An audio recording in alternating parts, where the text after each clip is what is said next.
And did anything start? Yeah, it started. It's not going. It's not going to here.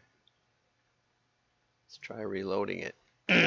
Maybe it's going, maybe it's not. But it doesn't show it going. Now it shows it's going. That's why I always test it. Have to test. Maybe it's going. Here it goes. Okay. So, 5, 4, 3, 2, 1. I'm John Miglosh for the WDMA. We're going to talk bots today and some other fun.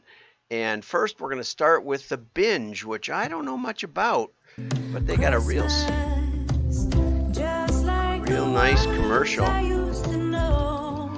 While the owners are away, the cat and dog decorate the entire Christmas tree, which is, and there's a hamster, and they get it all done. They put out cookies and milk for Santa, and the cat drinks the milk, and the dog's helping the cat look in the stockings. I couldn't figure out why those carrots were hanging out of the stockings, but that must be for the hamster. And there goes the hamster across the floor, I guess.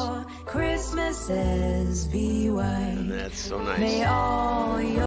And that's TheBinge.shop, and I could not find. I didn't see that at the end when I was watching for this. I couldn't find what TheBinge.shop was. Let's go try and find it, huh? www.thebinge.shop. Never seen. I don't think I've ever seen it. Oh yeah, I found this site, but there isn't much to it. But at least now we found it. And they had some cute items, it seemed like to me. But there just wasn't, enough in that. Yeah, here's some women's and men's Christmas sweatshirts and stuff. It's got a Wix commercial up at the top, which, that somehow, you ought to pay for at least the $5 a month or whatever it is to get rid of that little Wix message, because it doesn't make you credible. And that would be my take on this shop. But they had cute items, and they had a very nice Christmas commercial, kind of. Okay, in case you're wondering, this is from Mike Gunderson. Here are your 2022 shopping deadlines, or shipping deadlines, rather. Shopping and shipping. You got to shop first. And here's a rustic cottage with packages all piled up in front. Okay, and you have plenty of time. It's not even Thanksgiving yet, but Diwali started on October 24th, and I found out what that was. Sort of a Hindu festival of lights. Okay, the first night of Hanukkah is on December 18th, so that's a little bit ahead of Christmas, right? And here are the cutoffs. So USPS, basically, priority mail gets you to the 19th. The 17th is about first is about when you better get it in the mail for regular ground or first class mail. But if you go to Priority Mail Express, you can go all the way to the 23rd, which is pretty great. FedEx, no, I don't know where the UPS deadlines went. They vanished. But FedEx, same thing. FedEx same day will get you all the way to December 23rd. So whoopee, wow, that's pretty amazing, but it's going to cost you. So you're better off to do it now. There's Mike Gunderson, and he's my friend over at Gunderson Direct, supporter of the WDMA.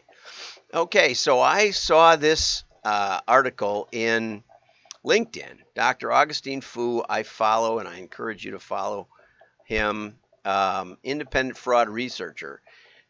He commented, they knew it was coming the whole time. Ticketmaster swears this whole Taylor Swift fiasco was the robot's fault. And, I just wanted to camp out on that for a minute and say, that's your new out. You can't blame, I mean, you can try to blame the database for mailing the wrong people or for failing to do merge purge, because we used to get a lot of. We found out that it cost us to do that's figuring out how many people are on your mailing list multiple times and not mailing them all. We found out that did not raise the response, and it made our list smaller. But what we did instead was we mailed them later. So especially when we were running lots of mailing lists and matching them together, not just our mailing list, but other people's, where someone was on a multiple bunch of mailing lists, we would, if they were on there a couple of times, we would delay mail the multis 2 weeks later, whatever. And because if someone was on there 6 times, it was easier to do that. Plus, they were a high potential buyer. So why only mail them once? A lot of mailers do this. They only mail them once, and they think that that's going to raise their response. So what happens is you get pass along. When they see that you've mailed them more than a few times, they'll share them with their friends. So anyway, Dr. Fu, I think I'm going to pause here and get my coffee. I hope you don't mind. You're here with me in my office.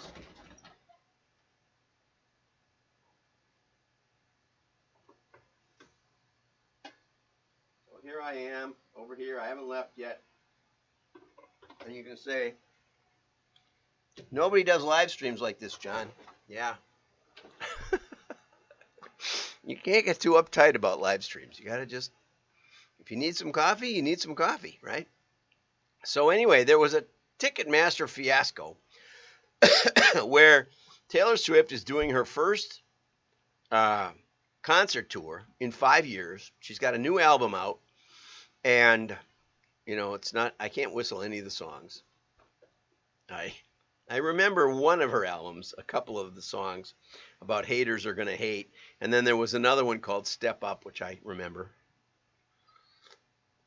I think it was called that. I don't know. I'm not a pop music fan, really, but a lot of people are. And Ticketmaster said that it wasn't really their fault. It was that the world is full of robots, and if according to the demand, which they should have expected, I think, according to the demand, Taylor Swift would have to do 900 concerts. Now, she's going to do like 120 or something, 150, but she'd have to do 900 just to get the demand, just to meet all the demand. So the tickets sold out fast, and a lot of people complained because they waited online for the deadline, and they had the tickets in their cart, and then all of a sudden they were emptied from their cart and stuff like that. And so they said that it was the robot's fault. I have an article, outlining, let's see, here it is, Swift fiasco. William Hughes outlining the Ticketmaster situation. In about 2010, they bought their nearest competitor and now have 70% market share, and the Justice Department is investigating them. But it turns out, according to Dr. Fu, and the comments here, is that the Ticketmaster, here's the part that was so interesting. Stewart and Myler confirmed they make even more on the aftermarket resale. So if you buy your tickets through Ticketmaster and you want to scalp them, resell them, you have to sell them through Ticketmaster, and they make money on the resale as well as on the initial sale.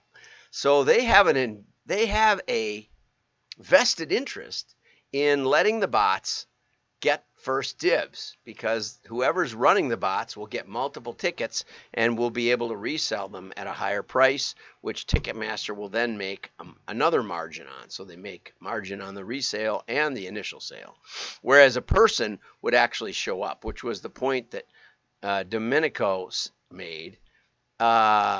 He said either they're going to have to prohibit secondary market sales or they need to live with it. Limited supply and apparently unmet demand suggests an auction. Unlike ad exchanges, bots cannot receive the benefit and show up in the venue.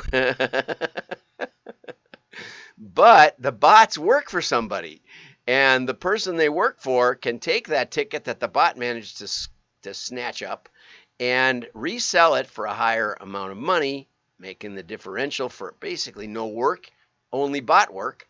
And then Ticketmaster also makes money on the bot work, which seems to be a bad business model.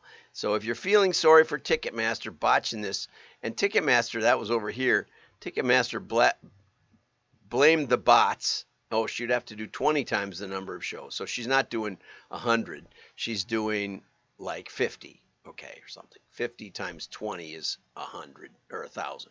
So you don't do math live either on live streams. But anyway, so she's doing more like 45 times 20 is 90, right? Sure, of course. So she's doing about 45 shows.